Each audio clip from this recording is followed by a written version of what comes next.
Assalamualaikum semua, apa khabar anda semua ya? Hari ini aku ingin nak bercerita sedikit. Ada orang tidak mengerti, tidak faham ya tentang apa itu wahyu, ilmu laduni, firasat dan kasyaf ya. Apa itu ilmu batin. Jadi hati ya, kalau sudah bersih pandangan akan menembusi segala hijab-hijab, iaitu tabir alam ya. Tabir alam maknanya madiyah, benda, akan tersingkap hijab-hijab itu ya, dan terbanglah ia ke alam ghaib yang maha luas setakat kata orang, setakat yang diizinkan oleh Allah Ta'ala. Jadi hati yang benar-benar bersih di waktu itulah Allah Subhanahu Ta'ala curahkan ke dalamnya perkara ataupun barang yang berharga untuk selalu bernilai, atau keimanan, keyakinan, ketakwaan, hikmah, wahyu, kasyaf, ilmu laduni. Jadi firasat dan lain-lain lagi. Huraian tafsiran atau penjelasan tentang hal ini akan dibahaskan secara terperinci ya, iaitu dia. Pasal ada yang tidak mengerti apa itu ilmu batin, mata batin dan segala macam ya.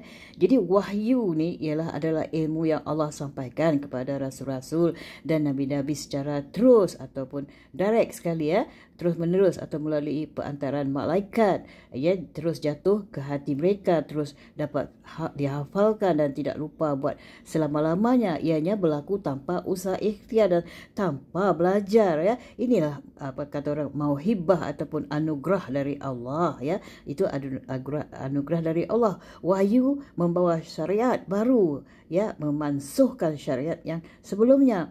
Jadi ilmu laduni ataupun ilham, apakah itu ilmu laduni? Ia adalah ilmu yang membawa pengertian atau makna yang baru kepada syariat, bukan membawa syariat baru ya. Ilmu laduni ataupun ilmu ilham iaitu ilmu yang Allah jatuhkan ke dalam hati para wali ya, tanpa melalui proses usaha ikhtiar ataupun hasil. Jadi mendengar kuliah daripada guru-guru ataupun hasil berfikir, ia terjatuh cara direct ke dalam hati ya, terus menerus, yang mana bila disyarahkan atau dihuraikan, ianya jadi satu ilmu ataupun satu huraian yang sangat ilmiah ya. Jadi ertinya ia jadi satu ilmu yang sangat bermanfaat, ilmu yang didapati itu tepat, meyakinkan, logik, memberi kepuasan serta tidak meletihkan otak kita ya. Jadi bagaimanapun ia boleh lupa daripada ingatan, berbeza dengan ilmu hasil belajar. Jadi membaca, berfikir ataupun mentelaah yang cepat, menjemukan, kadang-kadang ianya tidak tepat, tidak meyakinkan ataupun tidak logik dan meletihkan ya, ataupun melelahkan. Jadi untuk mendapatkannya perlu ada proses masa yang lama ya. Artinya hasil membaca, berfikir, setelah faham baru dapat ilmu ya.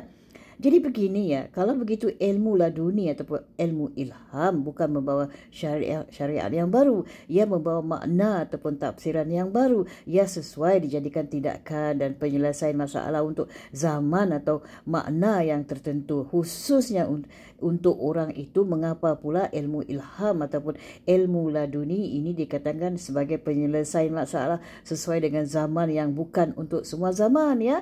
Kalau aku hendak misalkan ilmu Allah itu yakni ilmu Quran ataupun sunnah Rasul yang mana luas dan tidak berkesudahan, itu diibaratkan kepada khazanah lautan. Setiap orang yang mencari khazanah lautan itu insya-Allah dapat sesuatu yang bermanfaat ya, bermanfaat untuk kita fikirkan ya. Jadi kesimpulannya di sini mudah saja ya, simple saja. Kita ni manusia biasalah ya.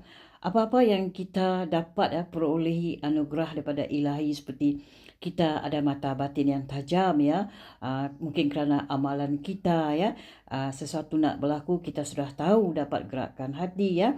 Sesuatu dalam seminggu ada sesuatu nak berlaku adalah kita sudah dapat tahu ya, itu adalah anugerah ilahi.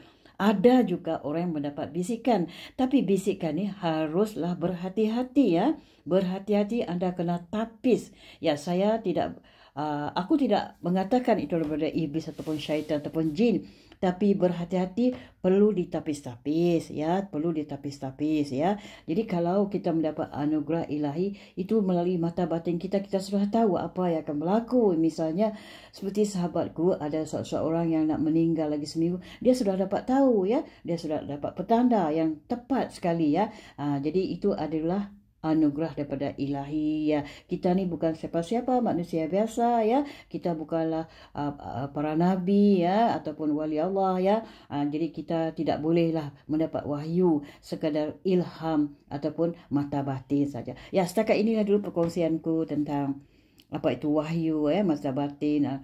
Apa yang kita dapat ni semua adalah anugerah ilahi sebagai ilham sajalah ya. Sebagai ilham, kita ada mata batin kita yang tajam. Itu semua dari anugerah daripada ilahi ya. Bukan kerana kita ni pandai dan sebagainya ya. Ya, terima kasih atas waktu anda. Kita jumpa lain kali ya. Terima kasih anda menonton videoku ini sampai selesai. Jangan lupa subscribe ya.